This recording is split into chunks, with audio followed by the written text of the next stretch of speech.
For Fox Sports, I'm Annabelle Stefan here just outside the Westin Hotel in Birmingham, Alabama, the site of this year's SEC Basketball Media Days.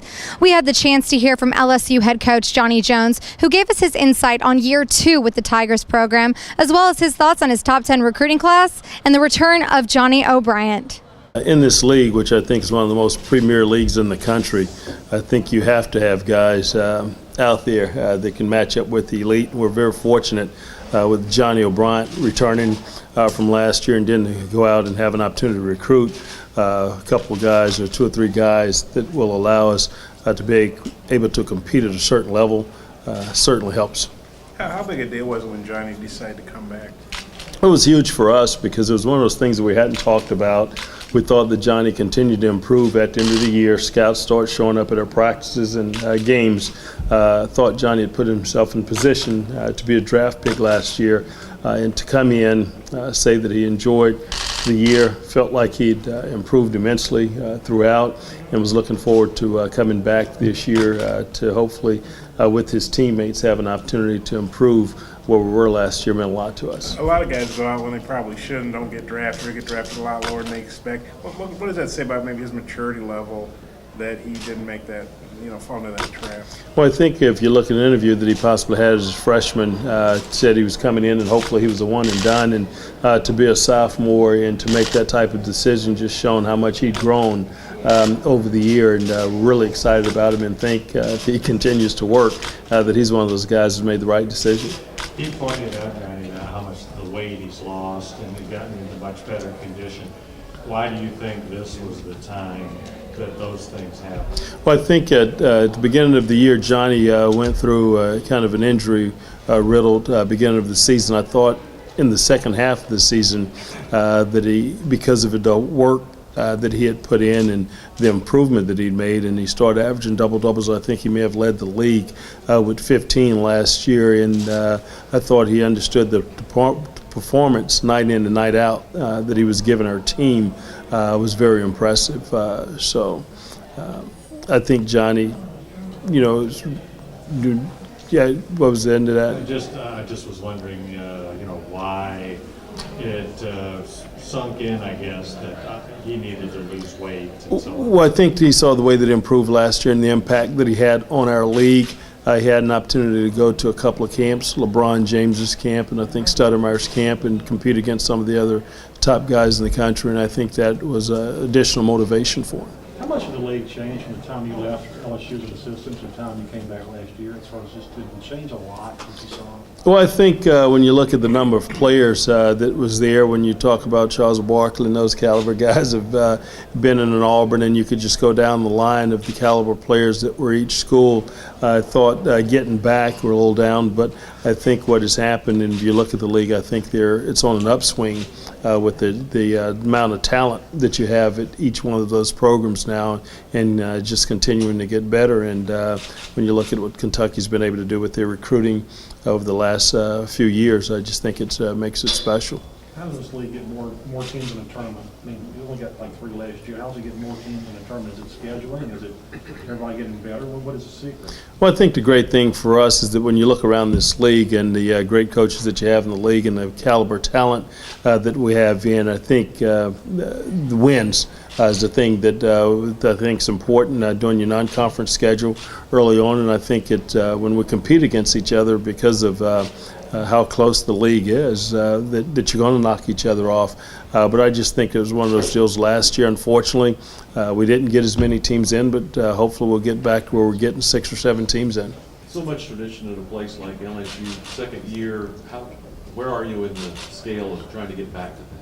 Well, I know how important it is. I had an opportunity to spend 17 years at LSU, and I've seen the highs. And when we've had the Shaquille O'Neals and the special players, and going back to the Final Four in the '86 with John Williams and those guys, and it's just that we want to see if we can get some consistency and stability in the program in terms of the people that we recruit and the guys that we have in there, and playing at a certain level that we're competing at a certain level year in and year out. It's never easy to get a team to play fast. I know you went through that your first year. How do you think your team is adjusting to the tempo and how you want to play? It's been really good.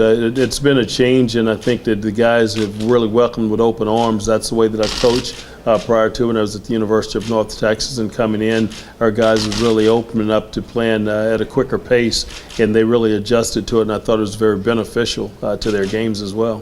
Why is year 2 going to be better than year 1?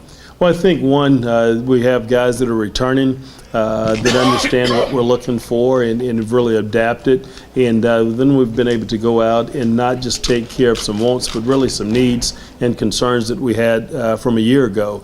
And that was getting bigger bodies. Hopefully we're better on the boards in terms of a rebounding, the pace that we're going to have an opportunity to play, and the number of people that we have on the team. We were a little short in numbers last year, and we feel like we've been able to address that through recruiting. Is that something that's an adjustment though? Because, kids like to play, they like to go up and down, but to understand the work that goes into it and the conditioning and stuff as far as where you go. Well, absolutely. All of our guys like playing and competing at the highest level and competing against the top teams in the country. And I think when you look at our team and the makeup of it, if you're playing hard on both ends of the floor, offensively and defensively, it gives you an opportunity to get more in your rotation. More guys have an opportunity to play, and I think that's what our guys have had an opportunity to embrace. Johnny, you mentioned addressing some of the wants and needs. Talk about your recruiting class, so pretty highly regarded. I guess in most publications they've had us as high as, I guess, 5th in terms of our rated recruiting class. One of the areas that I thought we were hurt last year was in terms of rebounding. I think one of the things we were able to do through recruiting was be able to address those needs, and with Jarrell Martin and yes, with Jordan Mickey, Dorsey Malone, 7-footer, we've been able to put guys in place that we feel will allow us to challenge on the glass again this year. Johnny, how different is it this year, being able to already practice so many times with the team as opposed to that October 15th day? Well, it's great and you embrace it. One, especially a new team like we have with a lot of new guys, it gives you an opportunity to be more hands-on. Unfortunately, the season is still not starting until November 12th, so I think you have to be calculated. Make sure that you don't wear your guys out. Make sure that you put them in position they're still really excited and not looking, still excited about getting better every day, and they don't get bored with it. But it's been great for us, and I'm hopeful that we're a better basketball team because of the early start practice. What sort of things, Johnny, would you do as a coach to try to make sure the guys don't get bored? Well, make sure that you're taking off the right days, and we like to make sure that we strategically take days off, get our guys, we work them extremely hard for 2 or 3 days, and then there's a window that we'll give them off and then bring them back so that energy level is there, and we just don't get in and put ourselves in position where we're wearing them out. Johnny, how's your guards grown this offseason? Carmouche is not there anymore, so who's going to step in and be scorers, and who's going to be the big ball? Well, I think Anthony Hickey from last year, he's a young man that have started for us since his freshman year. But I think when you look at Tim Quanterman, who came in as a freshman, he was a player of the year, triple in 3A in the state of Georgia, 6'6", and he's one of those guys who can play the 1, 2, or the 3. He's going to be very instrumental in what we're doing. Andre Stringer shot the ball extremely well for us last year, was a constant starter for us. He drew a lot of tough defensive assignments, and I think one of the key things is that the guys we have returning, Malik Morgan from last year was a freshman, has continued to grow, worked extremely hard, continued to develop, and he's better, along with Hammock. So we've got guys on the perimeter that we feel that is going to allow us to play at a certain level and challenge. As a freshman, Anthony told me that he wants to be a leader. That's what he wants to do above all else. Are you seeing that from him right now going into this junior season? Well, we're hopeful that Anthony will continue to develop as a player, continue to get better off the floor, and as a junior, we hope that more of his leadership skills will continue to come out. But Andre Stringer, being a senior, have really developed that role. And when you look at Johnny O'Brien, have really stepped up, not only worked hard, but have become more of a leader on this team as well. Johnny, as a player to coach, you've probably spent more time than a human being on the planet with Dale Brown on the bench. What part of Dale has always stuck with you I think the biggest deal is the family atmosphere that he always made sure that was around our team the 17 years that I spent with him. And only just so, but not being simple, but simplicity. Coach Brown would always put in the offense that we were going to run. Didn't do a whole lot of changing. I thought our guys were able to adapt as the year went on, learn each other, understood our plays, and I thought we were always a better team later in the year from the beginning. With the season just around the corner, make sure to keep it right here at Fox Sports as we continue to bring you the latest on LSU basketball. Reporting from Birmingham, I'm Annabelle Stefan.